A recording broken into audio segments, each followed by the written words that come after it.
When you're responsible for some of comedy's funniest and most cringeworthy moments, it's only natural you'd want to get in front of the camera yourself. So may I present Stephen Merchant. I like to go to basketball games and just because I feel like I'm among my people. Co-writer and director of The Office, it was his partnership with Ricky Gervais in Extras and An Idiot Abroad that made him a household name. He never struck me as a funny bloke. Sorry? Popping up in all sorts of films, Stephen has never lost the love for what got him into the business in the first place. Stand-up.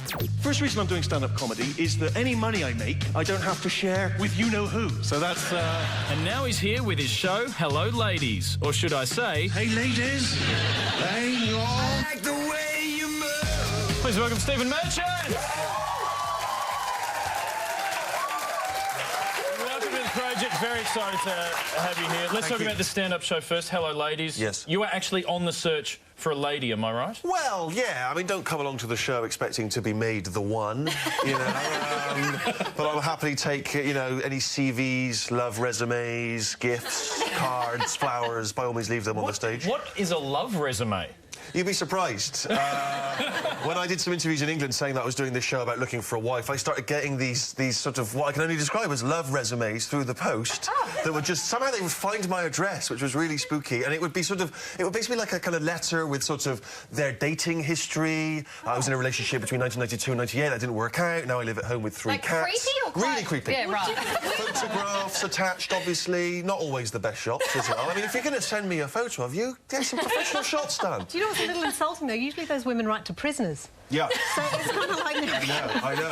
Oh, please, no, they normally write to people who've just, worn their family's head as a hat or whatever, and, You're still looking for a wife. Are you too picky? Are you looking in the wrong places? Where are you looking? I'm looking all over. I'm looking in the usual places, all the usual places, supermarkets, homeless shelters. Supermarkets. What's your supermarket strategy then? What's your... Just put something suggestive in the basket. Yeah? So, you know, 2 apples and a cucumber, something like that. You know. Would you get a dinner for one out of the freezer and then hold up another one and go, That's a great idea. Make a note of that, someone. That's tremendous. Yeah.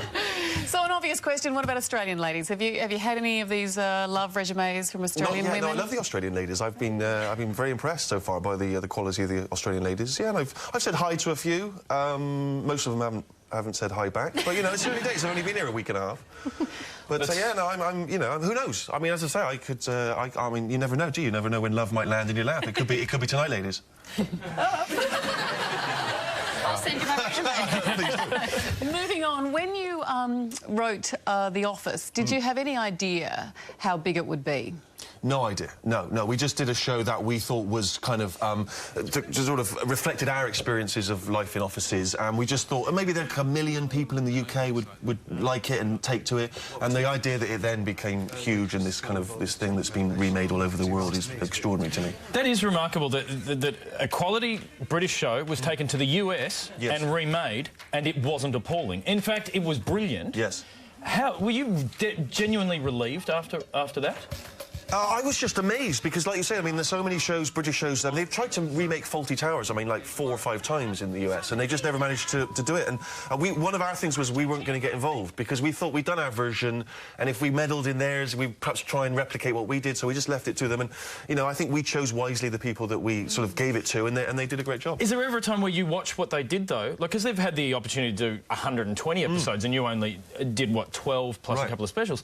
Do you ever sit there and watch it and go, oh, I wish we'd done that. Absolutely, you know, all the time. And but also I watch it like a fan, you know, because obviously we couldn't enjoy our version because we'd been busy making it. So, but we like the world and the characters. So I still watch that show like I'm a fan, and someone's like designed a show just for me. It's so you watch it and go, wow, whoever thought of this show is brilliant. No, I do as I'm sat in my jacuzzi.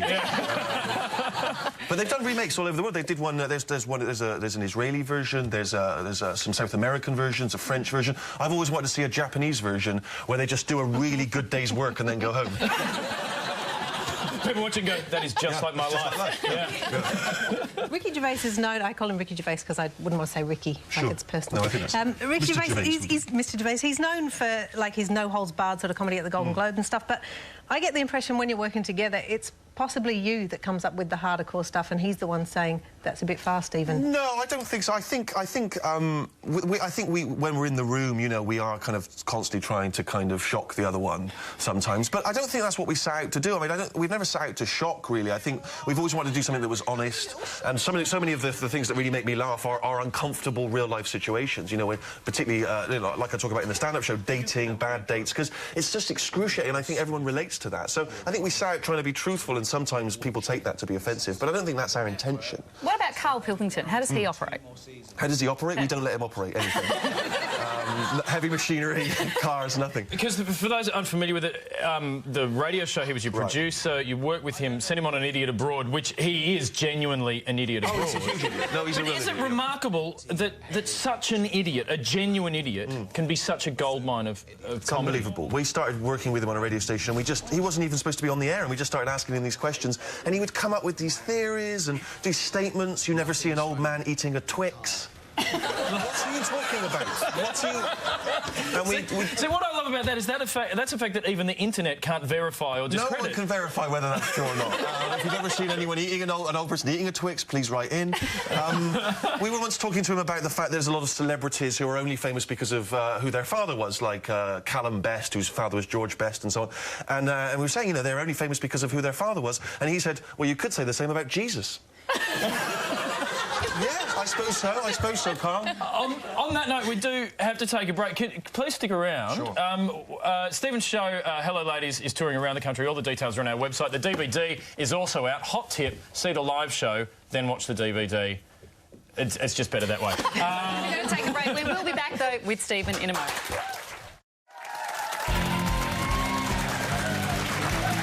Welcome back to the project now with 100% more Stephen Merchant. Stephen, did you manage to find a wife during the break? Yes, 3. Right. That's good to know. You're one of them. I work fast. Some news I've got to quickly get to. Manchester United will take on an All-Star A-League Aussie team in a friendly match in Sydney next year. The Premier League Giants will bring a full-strength team, including stars Wayne Rooney and Rio Ferdinand. They say the Aussies are in for a valuable and eye-opening lesson. And treating them mean to keep them keen apparently works. According to an international university study, the reports found withholding sex, sarcasm and flirting with others are the top tactics used to hold on to a man. It also found girls are more likely than guys to play hard to get. Maybe you need to play hard to get. This is I what am you playing need to hard to get. It's not working. I'm playing hard to get, and I'm playing easy to get. Has it worked the other way with you? Because obviously you have to like the person as well. So women that withhold sex and treat you badly, does that work for you? I was reading about this report, and one of the things they mentioned, which has happened to me a lot, which is where you go on a date with someone and then you text them, and then they don't text back for days on end. And I went on a date with a girl, and we went out, and I put her in a cab at the end of the night, and I sent her a message saying, "Did you get home safe?" Didn't hear from her.